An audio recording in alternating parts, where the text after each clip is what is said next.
So we're all ultimately part of a team.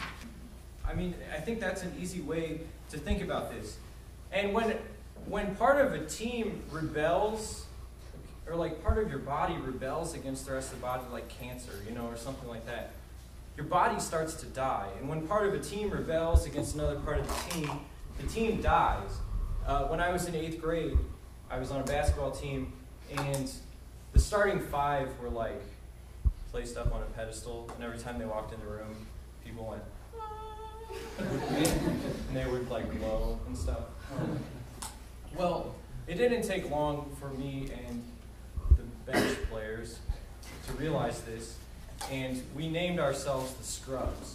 And we just had the worst attitude all year long. We wouldn't listen to our coaches. We were obstinate, and we just despised the starters.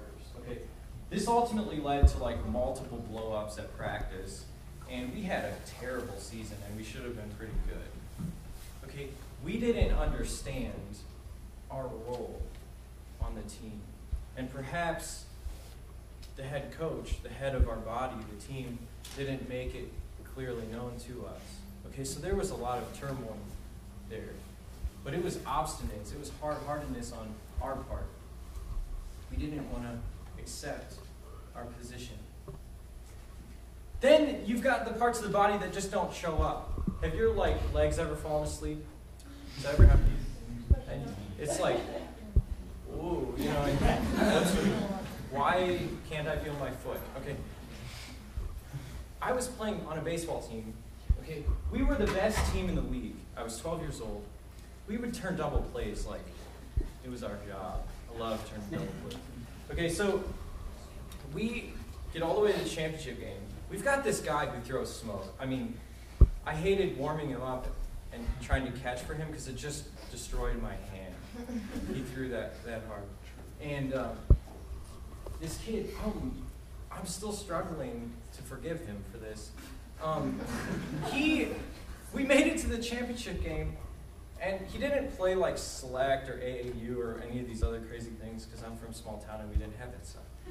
But he did play in another league that mattered much less. And instead of coming to our championship game, he chose to pitch in a regular season game for his other team. And we lost the championship game. And I was like crushed, and still am, clearly. Okay. But part of our body, part of our team didn't show up.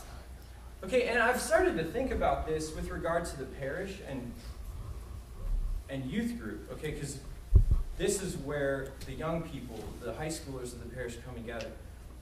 Did you know that there are about 450 high school students estimated in the parish? 450. That's a lot of our body that doesn't come. I don't know how many people go to Mass here on the weekends, but there are 2,200 families registered in our parish. I don't know that all 2,200 come. Really doubt it, because I think that the church would be bursting at the seams and we'd have to get more masses. Okay? That's really sad. So I was talking with Patrick Rice the other day, youth minister at IHM, about excuses that we receive for reasons why people don't come. And one that he brought up was, oh, I already know Jesus. I've got a relationship with him. I don't need youth group. Okay, that's great that you've got a relationship with Jesus. But youth group needs you. And it was interesting to kind of flip that around. Like each one of you has something unique. You're a unique part of this body. And the church recognizes that you have something to give. And that you have something to give youth group. And all those people here who don't come, all of your peers who aren't coming, there's like this emptiness. And I didn't really wrap my mind around that until this week. I was just thinking like, there's so much more that the Lord has and he wants for us. And most of our body doesn't show up. So it's really kind of interesting to boil it down and think about it on that level.